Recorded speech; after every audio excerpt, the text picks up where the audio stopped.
Elhamdülillahi Rabbil alemin ve salatu ve selamu ala eşrafil enbiya vel mursalin seyyidina ve habibina Muhammedin ve ala alihi ve ashabihi ecma'in ama ba'd. Selamu aleyküm ve rahmetullahi ve berekatuhu. Allah Teala barınızdan razı olsun. Ötkönki sabaklarыбызda bir sebeplerden ulam sabak kıla alбай kaldık. Vaktimiz öte tar bolup atat. Biroq ошого карабастан sizlerge amanatты жеткизүүгө колуман келишинче аракет кылып атам. Азыр муфтиятка фатва бөлүмүнө кирип калгандыгыма байланыштуу ишим аябай көбөйүп кетти ал жактагы фатва маселелери менен. Бирок иншалла сиздерге дагы сабакты калтырбай бергенге аракет кылабыз. Себеби биз негизи максатыбыз ушу элдерге сабак берүү. Өткөнкү сабагыбызда ошол китабы сала намаз убактысын намаз китебине келип токтогонбуз. Эми кызыктын баары ушакта башталат. Намазда көп маселелерди чечебиз. Өзүбүздүн элдин арасындагы талаш тартыш маселелер, ачыктоолордун баардыгы иншалла эми баардыгы астында болот. Анда баштадык. Бисмиллахир-рахманир-рахим. Алхамдулилlah ва салату ва саламу аля расулилlah. Бисанадil muttasil ila al-muallif rahimahullahu ta'ala. وأدام الله نفع بعلومه وعلومكم وعلوم السائر الصالحين في الدارين آمين. قال رحمه الله تعالى من أول كتاب إلى أن قال كتاب الصلاة namaz kitabı. Daröyle İmam Mavsili rahmetullahi aleyhi muhtar kitabında Kitab-ı Salah namaz kitabı degenden keyinle daro namazın vaktısına başladı. Sebebi namazdın bizge parız bolusunun negizgi şartı bul vakt. Kayсы bir yerde bir adamdın moynuna şol bir namazın vaktısı gelse, musulman adam balagatqa jetken ağa namaz oku mildetli bolat. Demek her bir bizge parız bolgan 5 mal namazın vaktıların biliyüz mildetli. İlgerki zamanlarda vakıttardı göz çeneminen esepteşken. Ошого чоң-чоң алымдардагы намаздардын вактыларын бекитүүдө өтө кыйынчылыктарга неме болгон. Себеби күн төөгө келди дегенди билиш өтө кыйын болгон. Андан күн бияка завал батышка көздөп жылып баштаганда пешинин вактысы киргенден тактоо өтө кыйын болгон. Бирок ошентсе да биздин алымдарыбыз болушунча, колунан келишинче ошол вакыттарды тактаганга аракет кылган, көлөкөлөр менен башка нерселер менен эсептеп. Азыркы заманда насаат медиа деген нерсени бизге Кудай Таала берген. Бул чоак ажынын бизге калган кызматтарынын бирөөсү. Мына ушуну карап аткан улан шейхтен Аллахым разы болсун. Биздин сабактарыбызда тартып, элдерге биздин үнүбүздү жеткизишке чоң салым кошуп атат. Мына баласы сезим таксырына дайым келип сабактарды тартып атат. Себеби биздин менин өзүмдүн каналым мүмкүн 100 миңдин эми тегерегинде. Канчалыкты деңгээлде да элге үнүбүз жеткени менен, бирок алардыкы 1 миллион 200 миң болгондуктан биздин үнүбүз көбүрөөк адамга жетет ошол жактан. Аллахым разы болсун. Эми ушул киши мына ушул насаат медианын жанагы намаздын вактылары чыгарылган атайын предложениясындагы тиркемеси менен бүтүндөй Кыргызстан жадагаса чет мамлекетте дагы ушул насаат медианы колдонуп атышат. Германияга барабы, Америкага барабы, Саудияга барабы. Мына ушулар чыккандан кийин эми ушуга эрчиш милдеттүү болот. Булар так саналып, изделип, каралып, алымдар менен астрономия илимин жакшы билген мына менин досум Абибулла Адамыла ушул шариат илиминдагы астрономия илиминдагы терең үйрөнгөн жигит. Азыр Орто Азияда кадыр баркы жогору ушул маселеде. Ошолор карап чыгып, муфтият менен кеңешип отуруп, мына ушул вакыт коюлган. Эми биз өзүбүздүн көз чамабыз менен вакыттарды коюп, мен чымчык илгери мен чоң атам мага айтат болчу, шам намазы киргенде чымчыктар чырылдап баштайт. Чото азыр насаат медиаңар айтып атканда чымчыктар эми аны кой, токтотуң. Ал мезгилдеги адамдар ушул болжолдуу түрдө айтылган. Азыр более так болуп баштады. Ошон үчүн муну караш керек. Кээде орозо мезгилинде дагы шамдын ооз ачардын убактысын насаат медиа берди. Жанагы убакыт кирди, шамдын убактысы кирди десе деле балдарды эшикке чуркатып, чымчыктын сайрагандарын карап, анан күн чыга элек го, күн батпай атат, кызылы турат деп эми кой эми. Адистерге ушу ишти тапшырышыбыз керек. Болду эми, адистер карасын, адистер карап ушуну чечип койду. Ошого ушу такуим деп коет. Ушул намаздын убактыларынын такуимине баш ийүү азыркы мезгилде важип. Бул эмнеге алып келет? Элибиздин биримдигине алып келет. Намаздарыбыздын так болушуна алып келет, талаш тартыш азаят. Мен көп жерден устазда бир мындай намазхан, баягы таква инсандар алып келип, мен эсептеп чыктым. Мындай болуп калып атат, ушул туура эмес болуп калып атат. Сиз адиссизби астрономия илиминен? Жок. Шариат илиминен адиссизби? Жок. Ким айтты? Чоң атаман ушундай үйрөнгөн, мана мен көрүп атам, себеби Куранда Аллах Таала күн баткандан кийин деп атат, күн батпай атат. Коюңуз таксыр. Сиз өзүңүздүн ишиңизди кылып, намазыңызды ушул имамдын аркасынан окуп, ушул ахлут тахассус адис ээлерине баш ие бериш керек, Эми ошентсе дагы биздин китебибизде ижазабыз имамга байланыш үчүн биз окуп кете беребиз. Ушундан эле алынган болгону бир аз ачыктайбыз, Имам Мусили рахматуллахи алейхи китеби эмне? Вақтул фаджри иза тала'ал фаджру ثاني المعترض إلى طلوع الشمس. Багымдат намазынын вактысынан баштады. Вақтул фаджр. Фаджр таңдагы намазын вактысы иза тала'ал фаджр. Фаджр деп ошо таңды айтылат. Фаджр таң аткан болсо, ас-сани экинчи. Эки таң бар бизде. Таң жалганчы, анан чынчыл деген. Ошого эмне дейт? Ал-фаджр ас-сани экинчи таңда алгандай ise al-mu'taridu ila tulu'ush shams. Mu'tarid деген нерсе мындай капталынан кеткен дейт. Ila tulu'ush shams жанагы күндүн чыгыш жарабынан мындай горизонтто жайылып жарык чыгып баштайт. Мына ошол таң болот экен. Эми ушуну мен кеңирирээк баяндаш үчүн мен бул жака жазып келдим. Ошол немени окусак более мындай ачыгыраак болот. Аукат салаватул мафруда. Бизге парыз болгон намаздардын убакты. Биринчиси вакту салатул фаджр. Багымдат намазынын убактысы.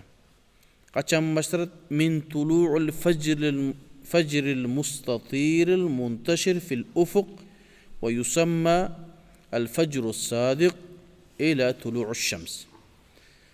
Min tulu'ul fajr. Fajrдын таңдын атуусу менен al-mustatir капталына кеткен жарыктык. Al-muntashir жайылып fil ufuq горизонтто. Бүтүп караганда, күн чыгышты караганда, ошол нерсени аалымдарыбыз ва юсамма al-fajr as-sadiq. Чыныгы акыйкый таң деп аташат. Ошондон баштап иля тулу'уш шамс күн чыкканга чейин багымдаттын убактысы. Демек, азыр бул жакта ал-фаджру фаджрани. Таң эки түрлүү болот, ошону баяндайт. Ал-фаджру фаджрани. Таң эки түрлүү болот. Казибун ва садикун. Чынчыл таң, анан жалганчы таң. Биринчиси казибун, жалганчы, бул бизди алдай турган таң. Ал ошол күндүн чыгыш жеринен тик болуп чыккан жарыктык. Бул нар жактагы нерселер алыстан чыгып бизди алдайт. Күндүн чындап бизде горизонттон жерге тийип баштай турган бул күндүн чыкканы, бул жайылып баштайт. Демек, биринчисин түшүндүрөбүз. Казибун тусаммихул арабу занабул сархан. Арабтар занабу сархан деп атайт экен, ошол жалганчы. Сархан деген хо исмун ютлаху аля зиб. Сархан дегенде араб тилинде карышкырга айтат экен. Ошо карышкырдын куйругундай дейт, Ошо карышкырдын куйругу деп айтат экен. Занаб деген куйрук. Тусаммихил арабу занабу сархан. Занабу сархан тушаббиху hadhihi az-zahira bi zeyl az-zib. Баягы неменин карышкырдын куйругуна окшотуптур арабтарчы. Li'annahu yakunu mustatilan mumtaddan fil ufuq. Баягы мындай болуп кетет экен да, куйругучу мындай чозулуп, мындай болуп деген.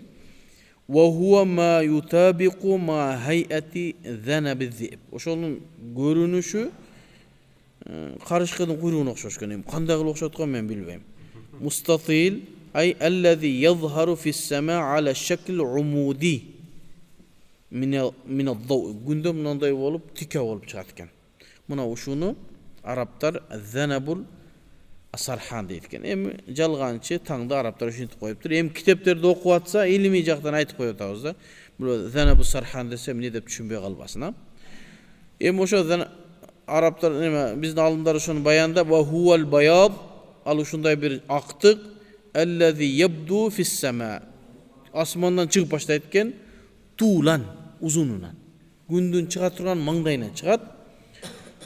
Ve ya'qubuhu-z-zalam. Anın arkasından karangılık geletken. Şoga biz çıkkanda o bizge fajr bolup turip sүйünü bolup başlaytken arkasından karangılık gelet da. Bul adamdardı aldap koya turgan taң. Ekinçisi ve sadikun çınçıl taң mına uşul bizden talap kılıngan taң mına uşul taң. Ha? Huvel bayadul muntashiru fil ufuk. Horizontta jayılıp barыбызга görüngen mınday jayılıp çıkkan taң. Mına uşunu sadık deytken biz. An Samura ibn Jundub radıyallahu anhu. Sahabi Celil Samura uşul hadiste Peygamberimiz sallallahu aleyhi ve sellem'den bayanda aytat. Qala Rasulullah sallallahu aleyhi ve sellem. Peygamberimiz sallallahu aleyhi ve sellem şunday dedi. La yagurrannakum. Silerdi adaştırıp koyup olsun. Silerdi aldap koyup olsun. Min suhurikum. En bağımdatqa nemege orozoga baylanışta aytat. Oğuz javarıңарды. Azanu Bilalin. Peygamberimiz sallallahu aleyhi ve sellem'den negizi 5 azançısı olgan. Biz bilgenden birle Bilal'di biliriz ga. Negizi Peygamberimizin 5 azançısı olgan. Gevkiler Peygamberimiz saparga çıkkanda, soğuşta azan aytılganda bular eseptelinmey kalganda anan en negizgi bul Bilal radıyallahu anhunun menen Abdullah ibn Ummu Maktum iki gözü aziz ikinci azançısı. İbn Ummu Maktum bul namaz fajrdın vaktısı girgende azan ayta turgan imam. Azançı olgan. Alemi Bilal bolsa sarlıkka turguzuş üçün ayta turgan. Em hazır bizde uşul nerse amal kılınbay kaldı. Sebebi bul jakta karap turulur bağımdat bol elekpi bari sarlık içe berебiz da. Arap өлkөлөрүндө азырга чейин бар ушул нерсе. Birinci azan aytat, şu azan aytılganda adamlar sarlıkka turuşat. Sarlıkka turup, sarlık jey berет dagы İbn Ummu Maktum azan aytkanda daroo fajrga toktошкон. Oşonu aytat: La yagurrannakum min suhurikum azanu Bilal. Bilal'din azanını ugup sizler sarlıkты toktotуп mында adaşıp kalbagıla. Al sizlerge eskertүү gana berdi sarlıkka turgula деген. Biro bu Bilal'din azanından murda turup sarlık jep atkan boluşu mümkün da. Jep atsa Bilal'din azanı çıkıp kalsa fajr bolup turup toktop kalbagıla. Bu Bilal'deki bu sizlerdi sarlıkka oygotuş üçün deydi. Wala bayadul ufuqil mustatilu hakaza. Anan birincisi aytat Bilal'din azanı sizlerdi adaştırıp koybosun, tamağыңар jey berin.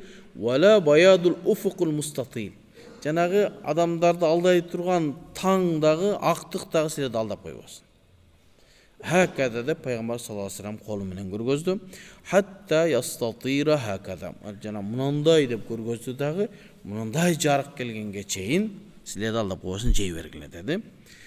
Peygamberimiz kolu menen uşunday kıldı. Mına uşundan ulam alımlar bu hadisten Hanafi mazhabdagı İmam Abu Hanifa mına uşul maselede alып keptir. Demek taң iki türlü bolat, birösü jalgancı, birösü çın dep mana uşul hadistin negizinde bayandap berdi. Bizge dagı oşogo egerde birö janagı dep no takvimlerge je bolboso namazın wagtlaryna karabay men özü kılıp yiyip adaşıp kalışı toluk mümkün da. Jarık geldi bizge bismillah de öyle fajrın nemesin toktotуп kalabız. Demek bagımdattın wagtysı ekinci çınçıl taңdan başlap gün çıkkanga çeyin bagımdattın wagtysı eken. Vaktu salatu zuhur. Andan keyin ekinci namazımız peşin namazının vaktısı. min zawali şemsi ila bulugh zilli kulli şeyin misleyhi siwa fay'uz zawal ve huwa zillu allazi yakunu lil eşya vaqta zawali şems inde Ebi Hanife ve inde sahibeyn bulugh zilli mislehu. Emi peşin namazının vakti kaçan giret dese ba'da zawali şems. Gün tikege gelgende şeriatımızda namaz oku tıyılgan. Emnege oşo namaz okuyatkan adamlar günge sıyınganlar okşop kalbaş kerek. Sebebi günge sıyınganlar gün töөгө çıkkan gelgende. Gün çıgып atkanda, gün batıp atkanda sıyınat eken. No kebirki bizdin de Kırgızlarda da var ki oşo gün batıp atkan bir neseler kılışat eken. Oşo günge sıyınganlardan kalgan. Em burada em Kırgızlar tarih katары İslam gelgenge çeyin otparas bolgon deliler. Tengirçilik деген бул жаңы термин бул. Жок, теңирчилик деген нерсе жок. Теңир деген бул Аллах Таала жараткан деген эле сөз. Болгону теңирчилерди аларга энчилеп берип коюу жакшы эмес.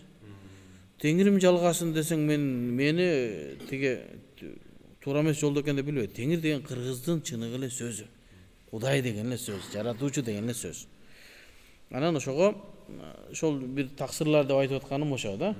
Теңир деген сөз кыргыздын эле сөзү. Аны биздин сөздүгүбүздөн ушунун себебинен колдонбой койбош керек. Теңир жалгасын, теңирим колдосун деген мисалы абышкаларды, ненелерден угуп калабыз. Азыр жаштар аны колдонбой деле калдык да. Теңирим жалгасын деген ай Кудай жалгасын деген эле сөз. Демек ал нерседен эмес. Демек күндүн ошо күн чыгып аткан мезгилде, күн төөгө келгенде, күн батып атканда адамдар ошентип сыйынат экен. Күнгө сыйынгандар. Ошого окшоп калбас үчүн ошол мезгилде намаз окуудан Алла пайгамбары саллаллаху алейхи ва саллям тыйган. Демек мин завали шамс дегени күн төөгө келгенден күн батышка көздөп жылдыбы болду зухурдун же болбосо пешиндин убактысы кирди. Вакту завал. Завалдын убактысы канча? Жанагы биз күн төөгө келгенде окубаш керек деген убакыт канча? Эч ким айтып бере албайт. Бирөө 15 мүнөт дейт, бирөө 10 мүнөт дейт, бирөө 15 мүнөт бул өтө эле көп. Завал деген нерсе күн айланып турат, а? Күндү жер айланат, биздин түшүнүктө турабы? Күндү жер айланат, күн өзүнүн огунда да айланат. Кээ силер туура эмес айтып атасыңар. Аш-шамсу таджри ли мустақарри лаха деген аятта, шамсу өзүнүн огунда айланат деген мына силер жер күндү айланат деп атасыңар. Бул туура эмес. Күн айланат жерди, жер жөлө турат деген да түшүнүк бар жана таксырларда. Жер айланат, күн да өзүнүн огунда айланат. Эми ошол күн төөгө келген мезгилге келип туруп, интип туруп калбайт 15 мүнөт аерде. Убакыт анда сааттагы токтош керек болот да. 15 мүнөт ушинтип туруш керек дагы. Анан кийин жылыш керек. 15 мүнөт намаз окубаш керек деген сөз күн төөгө келип 15 мүнөт турат деген сөз да. Андай түшүнүк жок. Күн өзүнүн огунда айланып эле кетип атат. Болгону завалга келдиби? Ушул мезгилде окуп калба. Анан эле жылат. Башкача айтканда 3 мүнөт, 2 мүнөт дейсиңби, 5 мүнөт дейсиңби, өтө эле аз убакыт. Болгону баягы ошол убакытты так билбегенибиздиктен биз жанагы убакытка ышанабыз. Мисалы үчүн пешиндин убактысы канча? 12:40 алды. Демек 12:40-40тарда же дейли, 12:40тарда завал болот деген сөз. Себеби жана убакытты көп берүү завалга, жанагы күн төөдө турганда намаз окубаш керек дегенге убакытты көп берүү, күн токтоп турат деген түшүнүк алып келиш керек да. Андай эмес.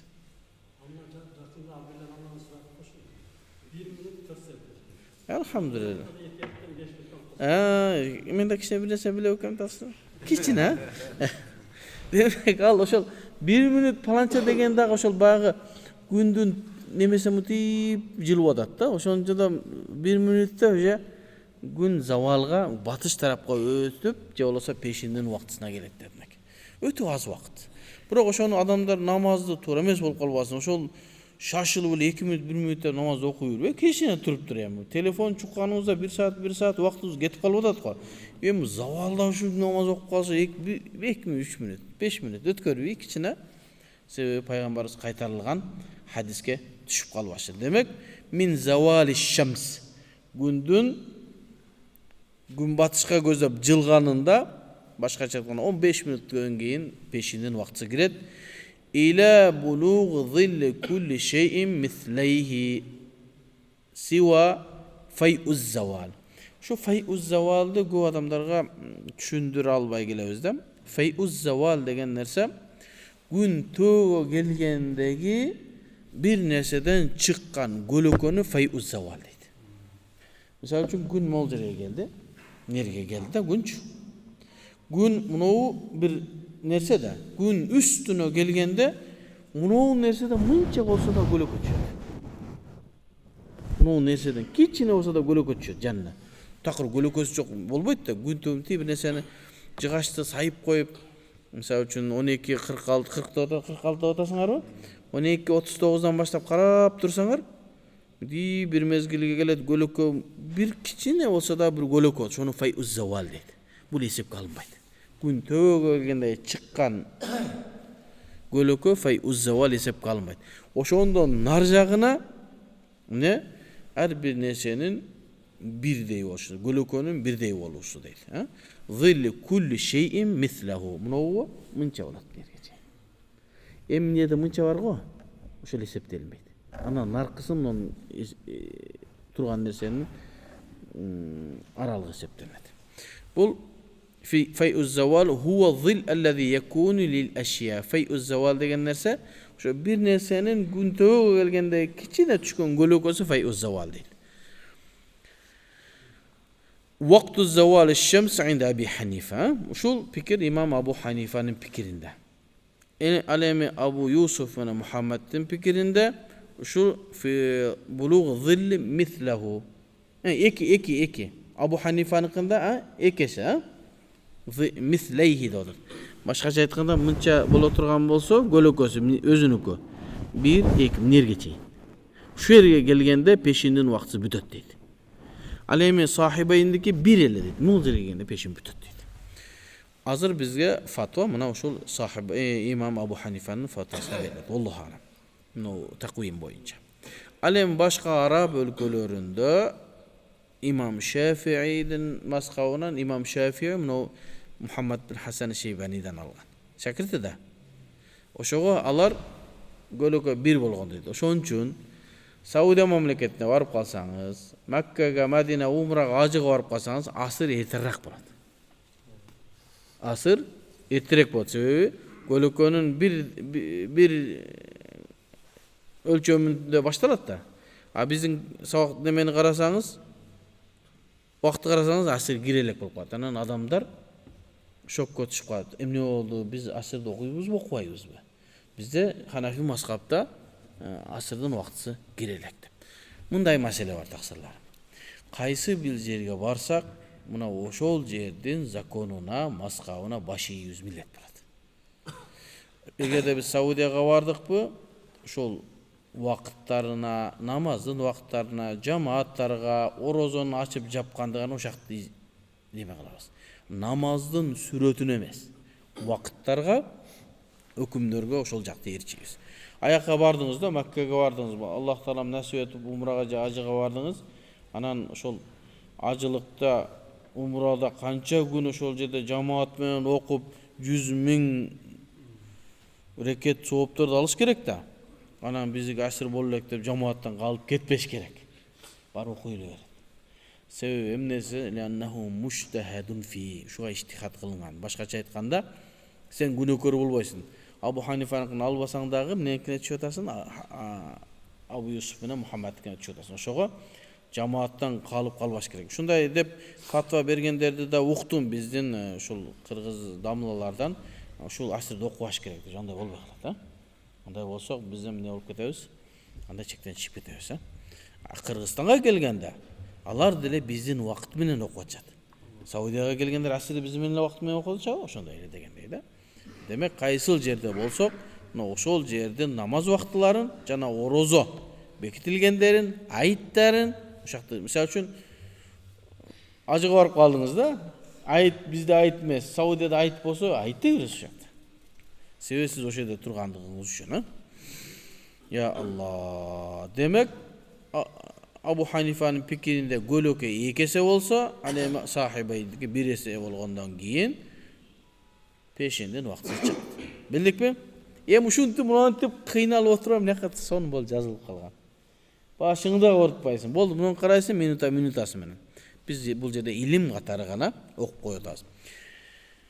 Таблицаны жаттап, анан эсептерди таблицанын негизинде чыгаруу бул илим.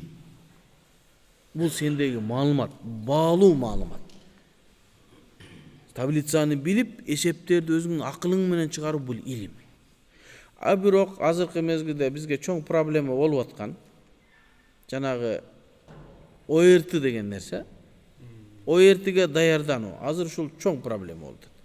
Кыргызстанда адамдар 10 класс, 9 класстан ОРТге даярданып атышат. Ал деген нерсе 10-11 класстын илимин окуп өзлөрүнө сиңирбестен ОРТга кайсыны тоголок кылыш керек ошону үйрөнүп атышат. Бул өтө коркунучтуу. Себеби бардык нерсени ОРТга байлап койду. Сен ОРТың менен барып, бул мамлекеттик саясатка каршы чыгуу эмес. Мындай элдин арасындагы биздин өзүбүздүн анализибизди гана айтып атабыз да. Балдар тоголоктогонго гана үйрөнүп атышат.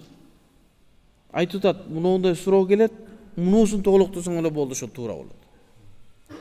Бир аз үйрөтөт, болду, тоголоктошту. Мындай болгондо цифраны жаттайт гана, натыйжаны жаттайт, ошону гана. Анан кийин биздин окуучуларыбыз 10-11-ди ошол мезгилдеги талап кылынган илимди окубастан ОРТнын тоголоктогону менен алек болуп атышат. Ал барып эмне болуп атат? Кимдин ОРТси жакшы боло турган болсо, анан ошол баалуу, мындай авторитетный же болбосо престижный университетке киргенге мүмкүнчүлүк болуп атат. Демек, ага илим эмес, тоголоктошту билип цифрага жетиш болуп атат да. Бул өтө коркунучтуу нерсе да.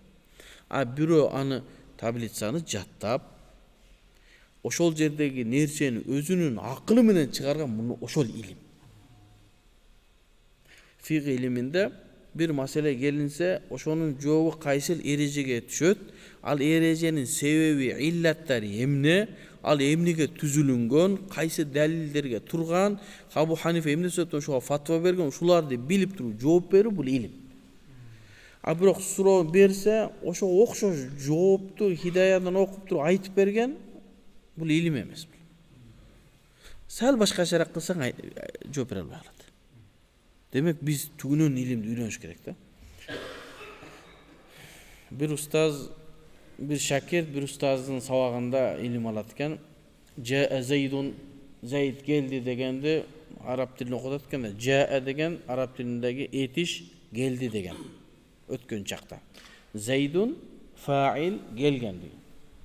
Дайыма жаа фейл мади мабни алал фатх болот, фатха менен.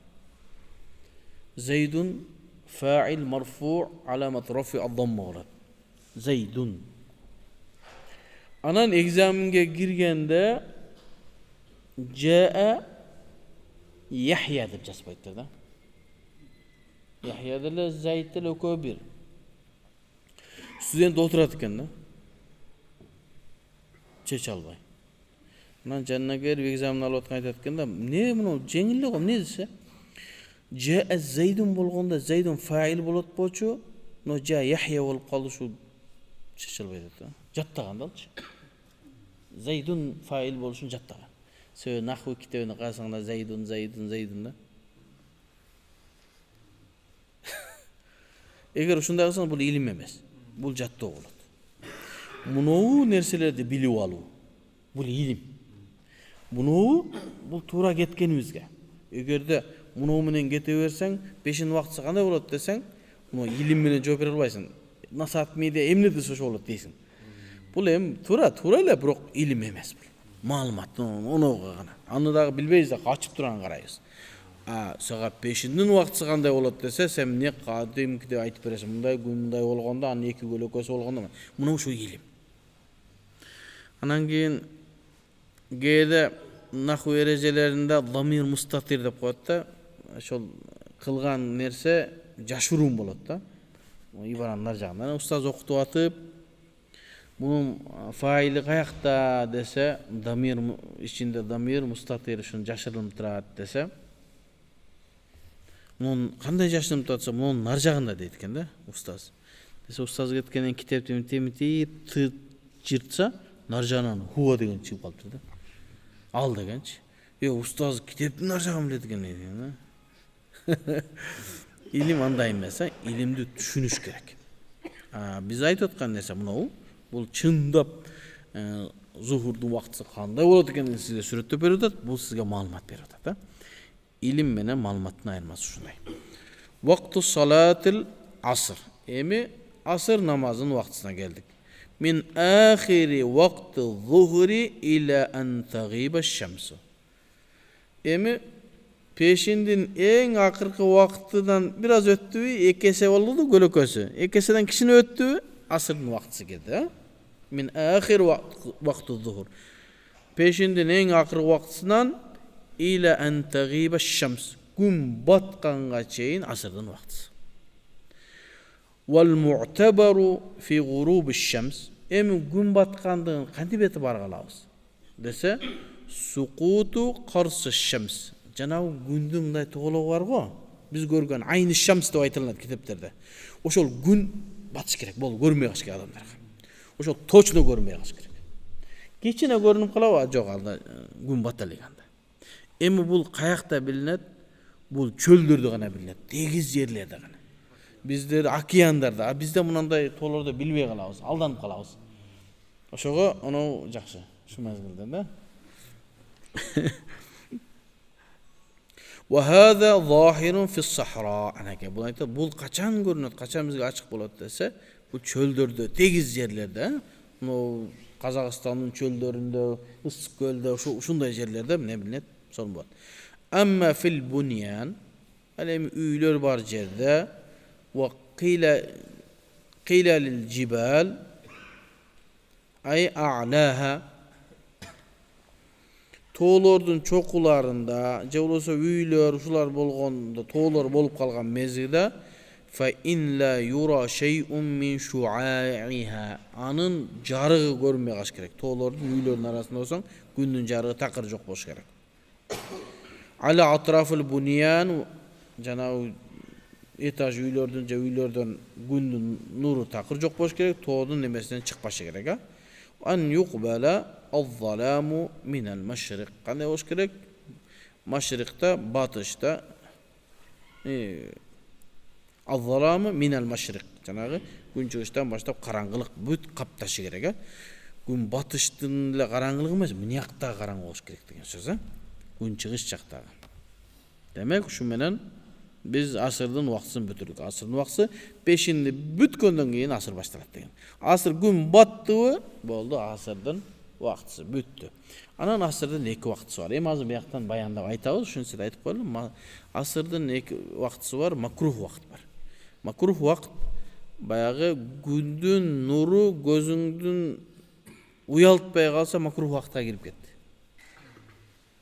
Ошого асырды тезирээк окуганга аракет кылыш керек. Баягы күндүн нуру көзүңдү уялтпай кала турган нерсе калтырып ийсең макрух. Намазың дуруспу? Дурус. Болгону макрух убакытка кирип калды. Эмнеге макрух убакытка десе, күндүн нуру көзүңдү уялтпай калгандагы убакыт уже батканга жакындап калган да.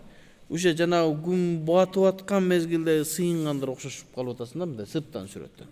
А бирок точно батып атканда анда өзү болосун ошол жанагы күнгө сыйынгандардын. Бирок андан сәл жогорурак болуп атса, ошолор окшош болуп калган үчүн макрух болуп калды. Намазың дуруспу? Дурус иншалла. Маал караха. Вакту салатыл магриб. Эми шам вактысынын вактысы.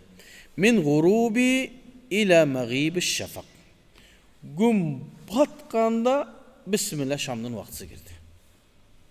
Ушул боюнча өткөндө бир ай 5-6 ай болуп калдыбы, бир маселелерди сүйлөгөнбүз. Адамдар ызы чуу болуп анан китептерден айткандан кийин бир аз тым болуп калды. Себеби бизде бир аз кечиктерде бул шамдын вактысы бүттү деп эле шамды каза кылып өшкөн.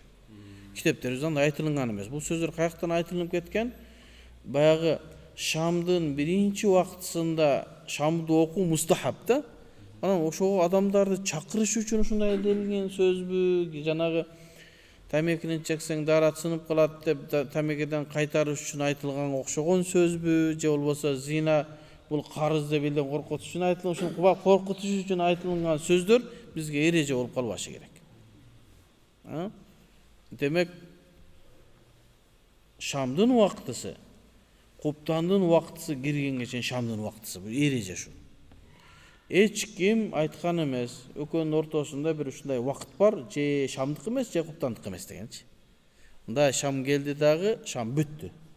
Куптан башталдыбы? Жок. Бир аз күттүр анан куптан башталды. Андай жок. Шамдан баштап куптанга азан айтканга чейин шамдын убактысы. Бирок мустахаб убакыт качан? Биринчи убагында окуган. Биринчи убагында шамды, биринчи убагында окуу мустахаб. Эмнеге? Ошондой. Пайгамбарыбыз багымда шамдын убактысы киргенде дароо окуган.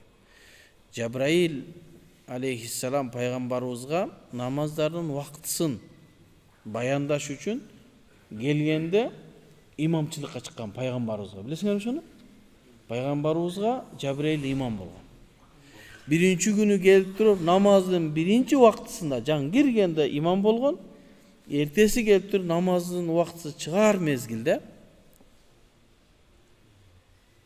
экинчи күнү имам болгон дагы. Ушул эки убакыт сенин үммөтүңдүн намаздардын убактысынын ичинде.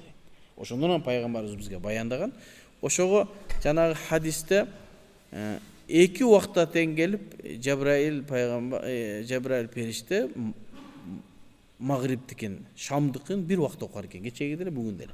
Десе алдындар айткан ушул убактысы мустахаб убакыт деген да. Убакыттын акыркы чеги бул неге? Куптанга, азанга айтканга чейин. Демек, убакыттын шамдын биринчи убакыты минел гуруб күн баткандан баштап башталды иля магиб шафак, шафак жоголгонго чейин. Эми шафакта проблема. Абу Ханифанын максатында, оюнда шафак бул кызыл. Абу Юсуф менен Мухаммадтын пикиринде Абу Юсуф менен Мухаммадтын пикиринде кызыл, Абу Ханифанын пикиринде баял. Ал кандай болот экен? Мытип барып күн батат да кызарып барып туруп жок болгондо актык келет экен. Ошо актык келгенде Абу Ханифанын пикиринде шамдын убактысы бүттү, дароо куптан келди дейт. Абу Юсуф менен Мухаммадтыкында баягы кызыл. Эми ошону айтабыз.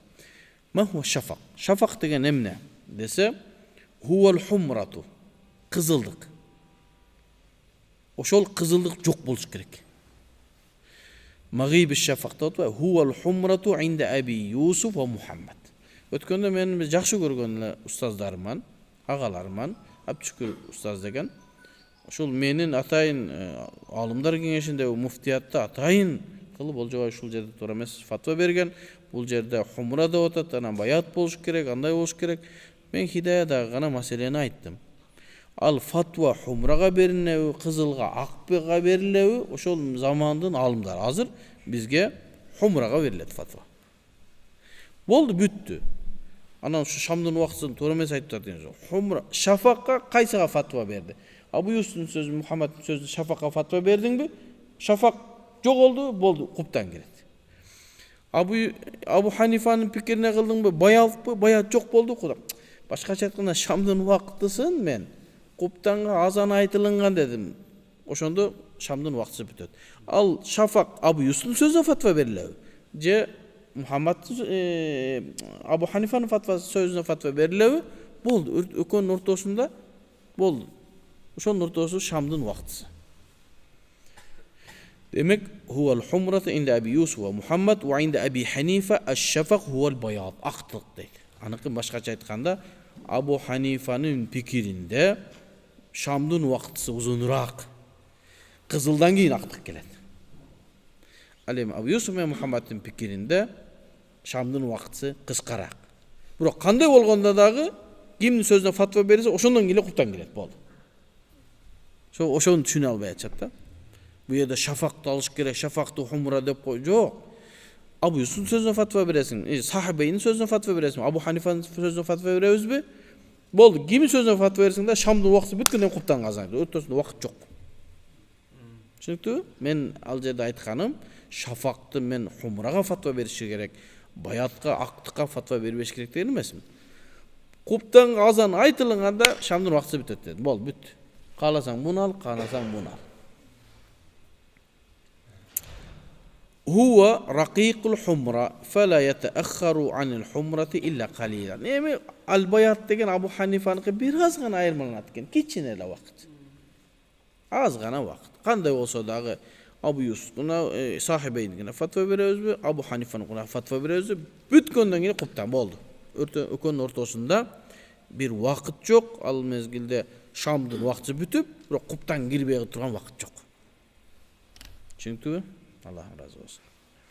Vaktu salatul işe vel vitr.